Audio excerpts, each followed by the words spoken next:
ಈಗಾಗಲೇ ಸಿದ್ದರಾಮಯ್ಯನವರು ತಮ್ಮ ಹುದ್ದೆಗೆ ರಾಜೀನಾಮೆಯನ್ನು ಕೊಡುವಂತಹ ತೀರ್ಮಾನಕ್ಕೆ ಅವರು ಕೂಡ ಬಂದಿದ್ದಾರೆ. ಹೈಕಮಾಂಡ್ ಸೂಚನೆಯಂತೆ ತಾನು ರಾಜೀನಾಮೆಯನ್ನು ಕೊಡ್ತಾ ಇದ್ದೀನಿ ಅನ್ನುವಂತಹ ಮಾತನ್ನು ಕೂಡ ಸಿದ್ದರಾಮಯ್ಯನವರು ಹೇಳಿದ್ದಾರೆ.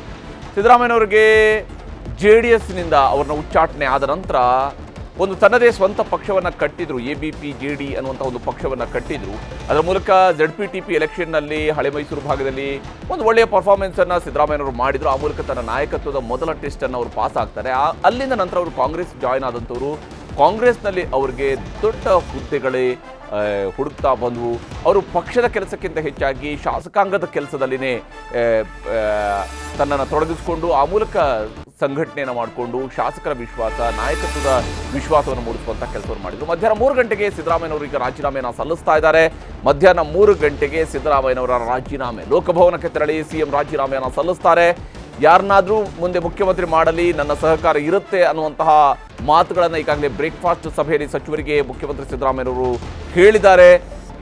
ಈ ಮೂಲಕ ಬ್ರೇಕ್ಫಾಸ್ಟ್ ಸಭೆಯಲ್ಲಿ ಸಚಿವರಿಗೆ ಮಾಹಿತಿಯನ್ನು ನೀಡಿರುವಂತಹ ಸಿದ್ದರಾಮಯ್ಯನವರು ಶಿವಕುಮಾರ್ ಅವರಿಗೆ ಶುಭ ಕೋರಿದ್ದಾರೆ. CM ಅವರ ಕಾಲಿಗೆ ಬಿದ್ದು ಆಶೀರ್ವಾದವನ್ನು ಶಿವಕುಮಾರ್ ಅವರು ಪಡ್ಕೊಂಡಿದ್ದಾರೆ. ಸಚಿವರುಗಳ ಸಭೆಯಲ್ಲೂ ಕೂಡ ತನ್ನ ಪಕ್ಕದಲ್ಲಿನೇ ಶಿವಕುಮಾರ್ ಅವ್ರನ್ನ ಹಾಗೂ ಪರಮೇಶ್ವರ್ ಅವ್ರನ್ನ ಕೂರಿಸಿಕೊಂಡು ಎಲ್ಲರ ಜೊತೆಗೆ ಬೆಳಗಿನ ಉಪಹಾರದಲ್ಲಿ ಭಾಗಿಯಾಗಿದ್ದರು ಸಿದ್ದರಾಮಯ್ಯನವರು. ಲೋಕಭವನಕ್ಕೆ ತೆರಳಿ CM ಅವರು ರಾಜೀನಾಮೆಯನ್ನು ಸಲ್ಲಿಸ್ತಾರೆ. ಸಿದ್ದರಾಮಯ್ಯನವರು ಇವತ್ತು ರಾಜೀನಾಮೆಯನ್ನು ಸಲ್ಲಿಸಲಿದ್ದಾರೆ.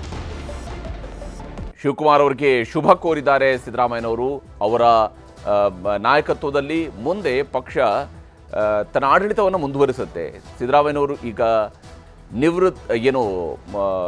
ಹುದ್ದೆಯಿಂದ ರಾಜೀನಾಮೆ ಕೊಟ್ಟು ನಿರ್ಗಮಿಸುವಂತಹ ದಿನ, ಮುಖ್ಯಮಂತ್ರಿ ಸ್ಥಾನಕ್ಕೆ ರಾಜೀನಾಮೆಯನ್ನು ಕೊಟ್ಟು ನಿರ್ಗಮಿಸುವಂತಹ ದಿನ. ಹೀಗಾಗಿ ಇವತ್ತು ಬೇರೆ ಯಾವುದೇ ಕಾರ್ಯಕ್ರಮಗಳಿಲ್ಲ, ಕೇವಲ ರಾಜೀನಾಮೆಯ ಒಂದು ಹೊರತುಪಡಿಸಿ ಮಧ್ಯಾಹ್ನ 3 ಗಂಟೆಗೆ ಅವರು ತೆರಳುತ್ತಾರೆ ಲೋಕಭವನಕ್ಕೆ ಹೋಗಿ ಅಲ್ಲಿ ರಾಜೀನಾಮೆಯನ್ನು ಸಲ್ಲಿಸಲಿದ್ದಾರೆ. ಆ ಮೂಲಕ ಸಿದ್ದರಾಮಯ್ಯನವರ ಮುಖ್ಯಮಂತ್ರಿಯಾಗಿ ಸಿದ್ದರಾಮಯ್ಯನವರ ಯುಗಾಂತ್ಯವಾಗ್ತಾ ಇದೆ ಕರ್ನಾಟಕದ ರಾಜಕಾರಣದಲ್ಲಿ. ಶಿವಕುಮಾರ್ ಅವರು ಮುಂದಿನ ಮುಖ್ಯಮಂತ್ರಿ ಆಗುವಂತಹ ಪ್ರಕ್ರಿಯೆಗಳು ಶುರುವಾಗುತ್ತೆ. ಇವೆಲ್ಲವೂ ಕೂಡ ಇನ್ನೂ ಔಪಚಾರಿಕವಾಗಿ ನಡಿಬೇಕಾಗಿರುವಂತಹ ಕ್ರಮಗಳಷ್ಟೇ. ಇಂದು ನಡುವಿನಕೆರೆಗೂ ಕೂಡ ಶಿವಕುಮಾರ್ ಅವರು ಭೇಟಿಗೆ ಸಿದ್ಧತೆಯನ್ನು ಮಾಡ್ಕೊಂಡಿದ್ದಾರೆ. ನಡುವಿನಕೆರೆಗೆ ಹೋಗೋದಕ್ಕೆ ಶಿವಕುಮಾರ್ ಅವರು ತೀರ್ಮಾನಿಸಿದ್ದಾರೆ. DKಶಿ ಭೇಟಿ ನೀಡಿ ಅಜ್ಜಯ್ಯನ ಭೇಟಿಯಾಗಿ ಅಲ್ಲಿ ಆಶೀರ್ವಾದವನ್ನು ಪಡೀತಾರೆ. ಅವರ ನಂಬಿಕೆಯ ಬಹಳ ಇಷ್ಟಪಟ್ಟು ನಂಬುವಂತಹ ದೇವರು ನೊಣವಿನಕೆರೆಯ ಅಜ್ಜಯ್ಯನ ಗದ್ದುಗೆಗೆ ನಮಸ್ಕರಿಸಿ ಅಜ್ಜಯ್ಯನ ಸೂಚಿಸಿದ ದಿವಸದಂದಿನೇ ಪ್ರಮಾಣ ವಚನವನ್ನು ಸ್ವೀಕರಿಸುವಂಥದ್ದು. ಅದಕ್ಕೆ ಮುಹೂರ್ತವನ್ನು ನಿಗದಿಪಡಿಸಿಕೊಂಡು ಆನಂತರ ಪ್ರಮಾಣ ವಚನ ಸ್ವೀಕಾರ ಕಾರ್ಯಕ್ರಮ ನಡೆಯುತ್ತೆ. ಸಿದ್ದರಾಮಯ್ಯನವರು ಮುಖ್ಯಮಂತ್ರಿಯಾಗಿ ಅಧಿಕಾರ ಸ್ವೀಕರಿಸಿದಂಥ ದಿನಾಂಕಗಳಲ್ಲಿ ಈ ರೀತಿಯಾಗಿ ಮುಹೂರ್ತ ನೋಡುವಂಥದ್ದು, ಈ ಕಾರ್ಯಕ್ರಮಗಳು ಭಾಳ ಕಡಿಮೆ ಇದ್ವು. ಅಂಥದ್ದು ಯಾವುದೂ ಕೂಡ ನಡೆಯಲಿಲ್ಲ. ಮೊದಲ ಬಾರಿಗೆ ಅವರು ಸತ್ಯ ಮತ್ತು ನಿಷ್ಠೆ ಹೆಸರಿನಲ್ಲಿ ಮೇ 13 ಅವತ್ತು ಬಸವ ಜಯಂತಿಯ ದಿನ ಅವರು ಅಧಿಕಾರವನ್ನು ಸ್ವೀಕರಿಸಿದಂಥದ್ದು. 2ನೇ ಬಾರಿಗೆ ಅವರು ಮುಖ್ಯಮಂತ್ರಿಯಾಗಿ ಪ್ರಮಾಣ ವಚನವನ್ನು ಸ್ವೀಕರಿಸಿದ್ದು ಮೇ 20ನೇ ತಾರೀಕಿನಂದು 2023ರಲ್ಲಿ. ಅವತ್ತು ಅವರು ದೇವರ ಹೆಸರಿನಲ್ಲಿ ಪ್ರಮಾಣ ವಚನವನ್ನು ಸ್ವೀಕರಿಸಿದರು. ಈಗ ಇವತ್ತು ಶಿವಕುಮಾರ್ ಅವರು ಮುಖ್ಯಮಂತ್ರಿ ಆಗುವಂಥ ಹೊತ್ತಿನಲ್ಲಿ ನಿಂತಿದ್ದಾರೆ. ಹಾಗೆಂತೇಳಿ ಮುಹೂರ್ತಕ್ಕಾಗಿ ಅವರೇನು ಭಾಳ ದಿವಸ ಹುಡುಕಾಡ್ಕೊಂಡು ಹೋಗೋದಿಲ್ಲ. ಇರುವಂಥ ದಿವಸದಲ್ಲಿ ಯಾವುದು ಶುಭ ಕಾಲ, ಶುಭಗಳಿಗೆ ಅಂತ ಹೇಳ್ಕೊಂಡು ನೋಡಿಕೊಂಡು ಆ ಸಂದರ್ಭದಲ್ಲಿ ಶಿವಕುಮಾರ್ ಅವರು ಅಧಿಕಾರವನ್ನು ತೆಗೆದುಕೊಳ್ಬೋದು, ಆಡಳಿತವನ್ನು ಸ್ವೀಕರಿಸಬಹುದು. ಆ ಮೂಲಕ ಅವರು ಕರ್ನಾಟಕದ ಮುಖ್ಯಮಂತ್ರಿಯಾಗಿ, ನೂತನ ಮುಖ್ಯಮಂತ್ರಿಯಾಗಿ ಪ್ರಮಾಣ ವಚನ ಸ್ವೀಕರಿಸುವಂಥದ್ದು ಮಾತ್ರ ಬಾಕಿ ಉಳಿದಿರುವಂಥದ್ದು. ಬಹುತೇಕ ಇವತ್ತು ರಾಜೀನಾಮೆಯನ್ನು ಕೊಟ್ಟ ನಂತರದ ಪ್ರಕ್ರಿಯೆಗಳಲ್ಲಿ ಶಾಸಕಾಂಗ ಪಕ್ಷದ ಸಭೆಯನ್ನು ಕರಿಬೇಕಾಗುತ್ತೆ. ಶಾಸಕಾಂಗ ಪಕ್ಷದ ಸಭೆಯನ್ನು ಕರೆದು ಮುಂದಿನ ಪ್ರಕ್ರಿಯೆಗಳು ಶುರುವಾಗಬಹುದು. ಬಹುತೇಕ ಜೂನ್ ಮೊದಲ ವಾರದವರೆಗೂ ಕೂಡ ಇದು ಮುಂದುವರಿಯುವಂಥ ಸಾಧ್ಯತೆ ಇದೆ. ಕೇವಲ ಏನು ಮೊದಲು ಭಾವಿಸಲಾಗಿತ್ತು ನಾಳೆ ಅಥವಾ ನಾಡಿದ್ದೇ ಅವರು ಪ್ರಮಾಣ ವಚನ ಸ್ವೀಕರಿಸ್ತಾರೆ ಅಂತೇಳಿ, ಆ ರೀತಿಯಾದಂಥ ಲಕ್ಷಣ ಕಾಣ್ತಾ ಇಲ್ಲ. ಒಂದು ಗವರ್ನರ್ ಅವರು ಬೆಂಗಳೂರಿಗೆ ಬಂದು ಮುಖ್ಯಮಂತ್ರಿಯವರ ರಾಜೀನಾಮೆಯನ್ನು ಅಂಗೀಕಾರ ಮಾಡಲೇಬೇಕು. ಅದು ಕೇವಲ ಕಚೇರಿಗೆ ಕೊಡೋದ್ರ ಮೂಲಕವಾಗಿ ನಡೆಯುವಂಥದ್ದಲ್ಲ. ಅದು ಅಧಿಕೃತವಾಗಿ ರಾಜ್ಯಪಾಲರ ಮೂಲಕವಾಗಿ ನಡಿಬೇಕಾಗಿರುವಂತಹ ಸಾಂವಿಧಾನಿಕ ಪ್ರಕ್ರಿಯೆಗಳು. ಒಬ್ಬ ಮುಖ್ಯಮಂತ್ರಿಯ ರಾಜೀನಾಮೆ ಅನ್ನುವಂಥದ್ದು ಅದು ಸರ್ಕಾರ ಚುನಾವಣೆಗಳು ಮುಗಿದ ನಂತರ ವಿಧಾನಸಭೆಯನ್ನು ವಿಸರ್ಜಿಸುವಂಥದ್ದು ನಡೆಯುತ್ತೆ. ಆ ನಂತರದ ಪ್ರಕ್ರಿಯೆಗಳು ಬೇರೆ.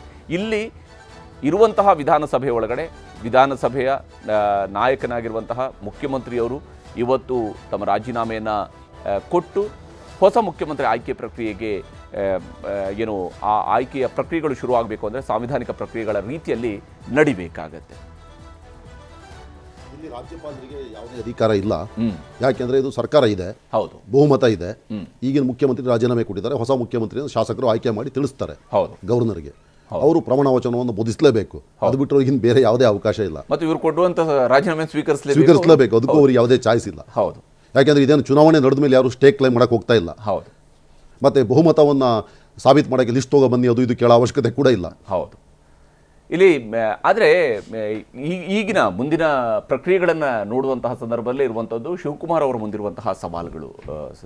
ಒಂದು ಜಾತಿಗಣತಿಯ ಬಗ್ಗೆ ಪ್ರಸ್ತಾಪ ಮಾಡಿದೆ. ಜಾತಿಗಣತಿಯ ವಿಚಾರಕ್ಕೆ ಬಂದಾಗ ಕೂಡ ಹೌದು, ಅವರು ಒಕ್ಕಲಿಗ ನಾಯಕನಾಗಿ ಅದಕ್ಕಿರುವಂತಹ ಅವರದೇ ಆದಂಥ, ಯಾಕಂದರೆ ಸಮುದಾಯದ ಅಭಿಪ್ರಾಯಗಳನ್ನು ಒಬ್ಬ ಉಪಮುಖ್ಯಮಂತ್ರಿ ಆಗಿದ್ದುಕೊಂಡು ಮತ್ತು PCC ಅಧ್ಯಕ್ಷರಾಗಿದ್ದುಕೊಂಡು ವ್ಯಕ್ತಪಡಿಸಬೇಕಾಗಿರೋದು ಅವರ ಜವಾಬ್ದಾರಿ ಇರುತ್ತೆ. ಯಾಕಂದರೆ ಅವರ ಸಮುದಾಯದ ಕಾರಣಕ್ಕಾಗಿಯೂ ಕೂಡ ಅವರಿಗೆ ಆ ಹುದ್ದೆಗಳು ಸಿಕ್ಕಿದ್ದು. ಆದರೆ ಮುಖ್ಯಮಂತ್ರಿ ಅನ್ನೋದು ಎಲ್ಲರೂ ಸೇರಿರುವಂತಹ ಹುದ್ದೆ, ಅದು ಆ ಕಾರಣಕ್ಕಾಗಿ ಸಿಗುವಂತಹ ಭಾಳ ಪ್ರಮುಖವಾದಂಥ ಸ್ಥಾನ. ಈಗ ಎಲ್ಲ ಸಮುದಾಯದವರನ್ನು ವಿಶ್ವಾಸ, ಮತ್ತು ರಾಹುಲ್ ಗಾಂಧಿ ಅವರು ಹೇಳ್ಕೊಂಡು ಓಡಾಡ್ತಿರುವಂಥದ್ದು ಒಂದೇ ಮಾತು, ಜಾತಿ ಗಣತಿ ಆಗಬೇಕು ಅಂತ. ಈಗ ಅದನ್ನು ಜಾರಿಗೊಳಿಸೋದ್ರ ಕಡೆಗೆ ಕೇವಲ ಸಿದ್ದರಾಮಯ್ಯವರು ನಿನ್ನೆ ಸ್ವೀಕಾರ ಮಾಡಿರೋದು, ವರದಿಯನ್ನು ಜಸ್ಟ್ ತಗೊಂಡಿದ್ದಾರೆ ಅಷ್ಟೇ.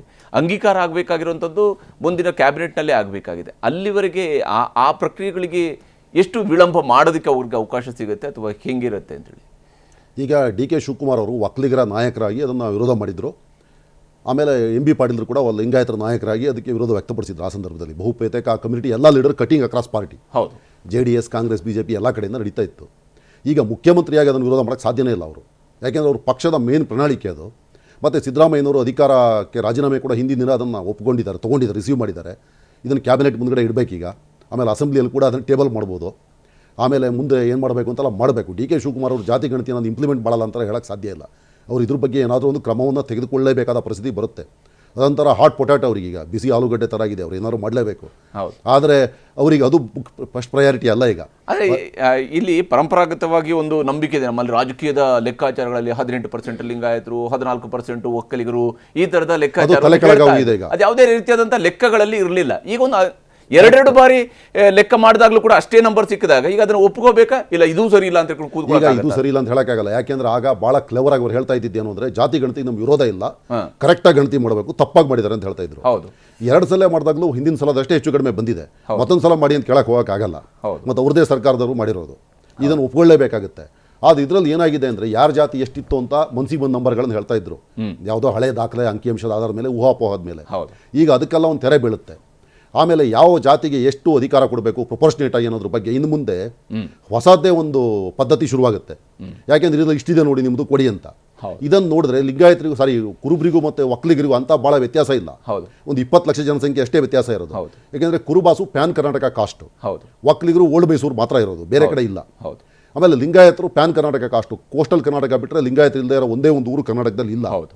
ಆದರೆ ಮುಸ್ಲಿಮರು ಕೂಡ ಪ್ಯಾನ್ ಕರ್ನಾಟಕ ರಿಲಿಜನ್ ಅವರು ಎಲ್ಲ ಕಡೆ ಇದ್ದಾರೆ. ಆದರೆ ಲಿಂಗಾಯತರು ಮುಸ್ಲಿಮರು ಟಾಪ್ನಲ್ಲಿ ಬಂದಿದ್ದಾರೆ ಇದರಲ್ಲಿ. ಆಮೇಲೆ ದಲಿತರು ಇಡೀ ಕರ್ನಾಟಕದ ಪ್ರತಿಯೊಂದು ಭಾಗದಲ್ಲಿ ಹೈಯೆಸ್ಟ್ ಅವರೇ ಇರೋದು. ಅದನ್ನು ಯಾರು ಡಿಸ್ಪ್ಯೂಟ್ ಮಾಡ್ತಾ ಇಲ್ಲ.